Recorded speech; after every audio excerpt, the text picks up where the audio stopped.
Hi అండి, అందరికీ నమస్కారం. రేపే ఆమలక ఏకాదశి.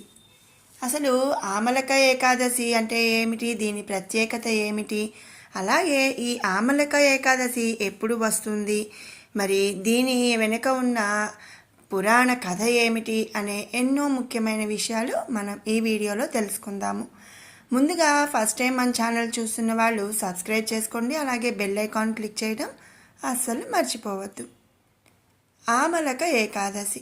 ఈ ఆమలక ఏకాదశి ఎప్పుడు వస్తుంది అంటే ఫాల్గుణ మాసంలో వచ్చే శుక్లపక్ష ఏకాదశినే ఆమలకి ఏకాదశి అంటారు.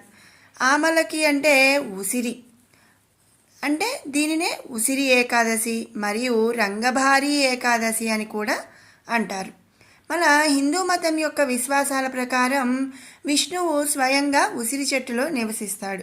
అందుకే ఆమలికి ఏకాదశి నాడు శ్రీ మహావిష్ణువుతో పాటు ఉసిరి చెట్టును పూజించటం వల్ల శుభ ఫలితాలు కలుగుతాయి.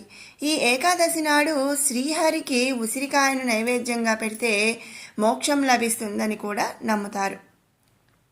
ఏకాదశి మహత్యాన్ని తెలుసుకోవాలంటే ఎన్ని పురాణ కథలు చదివినా కూడా సరిపోదు. ఈ ఏకాదశిని ఒక వ్రతంలాగా భావించి అన్ని నియమాలతో వ్రతం చేసి పాపాలను పోగొట్టుకొని మోక్షం పొందిన ఎందరో పుణ్యపురుషులు ఉన్నారు మన పురాణాలలో. మనందరికీ తెలిసిన విషయమే, ప్రతి సంవత్సరం మొత్తం 24 ఏకాదశులు వస్తాయి. ఉపవాసం ఆధ్యాత్మికంగా మనసుకి ప్రశాంతతని ఇవ్వటమే కాకుండా శారీరకంగా కూడా ఆరోగ్యానికి మేలు చేస్తుంది. 15 రోజులకు ఒకసారి ఒక రోజు మొత్తం ఏమీ తినకుండా ఉండటం వల్ల కడుపుకి విశ్రాంతి లభించి ఆరోగ్యం అనేది దెబ్బతినకుండా ఉంటుంది. ఇక ఒక్కొక్క ఏకాదశికి ఒక్కొక్క ప్రత్యేకత ఉంది. ఫాల్గుణ మాసంలో హోలీ పండుగకు ముందు వచ్చే ఏకాదశిని అమలక ఏకాదశి లేదా ఆమలకి ఏకాదశి అంటారు. విష్ణుమూర్తి ఈరోజు ఉసిరి చెట్టులో కొలువు తీరి ఉంటాడని మన పురాణాలు చెబుతున్నాయి. అంతేకాదండి, లక్ష్మీదేవి, కుబేరుడు ఈ ఏకాదశి రోజున ఉసిరి చెట్టు సమీపంలో నివాసం ఉంటారని ప్రతీతి.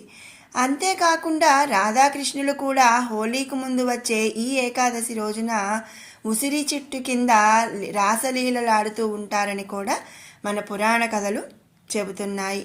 ఇక ఈ ఏకాదశికి సంబంధించిన కథని మనం ఇప్పుడు తెలుసుకుందాము. చిత్రసేనుడు అనే రాజు ఆ రాజ్యంలోని ప్రజలు క్రమం తప్పకుండా ఆమలక ఏకాదశి వ్రతాన్ని ఆచరిస్తూ ఉండేవారట.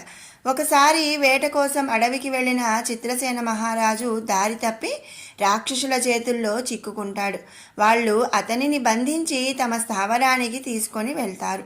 స్పృహ తప్పి పడిపోయిన చిత్రసేనుడి దేహంలో నుండి ఒక కాంతి పుంజం బయటికి వచ్చి ఆ రాక్షసులని హతమారుస్తుంది. కొద్దిసేపటి తర్వాత స్పృహలోకి వచ్చిన చిత్రసేనుడు తన చుట్టూ పడి ఉన్న రాక్షసులను చూసి ఆశ్చర్యపోతాడు. నువ్వు చేసిన ఆమలక ఏకాదశి వ్రతం వల్ల నువ్వు సురక్షితంగా రక్షించబడ్డావు అని ఆకాశవాణి పలుకుతుంది. ఇది తెలుసుకున్న రాజ్యంలోని ప్రజలందరూ కూడా చిత్రసేనుడికి జైజేలు కొట్టి అప్పటి నుంచి రాజుతో సహా రాజ్యంలోని ప్రజలందరూ ఒకే ఉసిరి చెట్టు కింద ఈ వ్రతాన్ని చేయడం ప్రారంభించారు. ఈ ఏకాదశి రోజున భక్తి శ్రద్ధలతో ఉసిరి చెట్టును పూజించిన వారికి సకల సంపదలు కలిగి దేహాన్ని విడిచాక మోక్షం లభిస్తుందని ప్రగాఢ నమ్మకం. అవకాశం ఉన్నవారు ఉసిరితో చేసిన వంటకాలు తిన్నా, ఉసిరిని దక్షిణతో కలిపి బ్రాహ్మణులకు దానం ఇచ్చినా కూడా విశేష ఫలితాలు లభిస్తాయట. మనం కూడా ఆ నారాయణుడి కృపకు పాత్రులమవుదాము. ఇక ఈ కథ యొక్క రూపాంతరం బ్రహ్మాండ పురాణంలో వశిష్ఠ ఋషి చెప్పినట్లుగా కనిపిస్తుంది. వైదిశరాజు చైత్రరథుడు మరియు అతని పౌరులు విష్ణువును ఆరాధించడం వల్ల ఐశ్వర్యాన్ని పొందారు. ఒకసారి ఆమలకి ఏకాదశి నాడు చైత్రరథుడు మరియు అతని ప్రజలు నది ఒడ్డున ఉన్న విష్ణు దేవాలయం సమీపంలోని విష్ణువు మరియు ఉసిరి చెట్టును పూజించారు. అతను విష్ణువు యొక్క ఋషి అవతారమైన పరశురాముడిని కూడా పూజించాడు. భక్తులు ఉపవాసం ఉండి రాత్రంతా మేల్కొని ఉండి విష్ణువును స్తుతిస్తూ భజనలు పాడుతూ ఉన్నారు. ఆకలితో ఉన్న వేటగాడు ఆ గుంపులో చేరి అమలక ఏకాదశి వ్రతాన్ని అనుసరించాడు. ఫలితంగా అతని మరణం తరువాత అతను వసురథ రాజుగా పునర్జన్మ పొందాడు. ఎలాంటి కోరికలు లేకుండా మరియు స్వచ్ఛమైన భక్తి లేకుండా అమలక ఏకాదశి వ్రతాన్ని ఆచరించడం వల్ల మరియు తదుపరి జన్మలో విష్ణువు యొక్క అనుగ్రహం కలుగుతుంది. మరి విన్నారు కదండి, ఆమలిక ఏకాదశి ఎప్పుడు వస్తుంది, మరి దీని ప్రాముఖ్యత ఏమిటి, అలాగే ఈరోజు ఏమి చేయాలి, ఈ ఏకాదశికి సంబంధించిన పురాణ కథ ఏమిటి అనే ఎన్నో విషయాలు. మీకు ఈ వీడియో నచ్చినట్టయితే లైక్ చేయండి, షేర్ చేయండి, అలాగే మరిన్ని అప్డేట్స్ కోసం మన ఛానల్ని సబ్స్క్రైబ్ చేసుకోండి. మరొక మంచి వీడియోతో మళ్ళీ కలుసుకుందాం. Thanks for watching.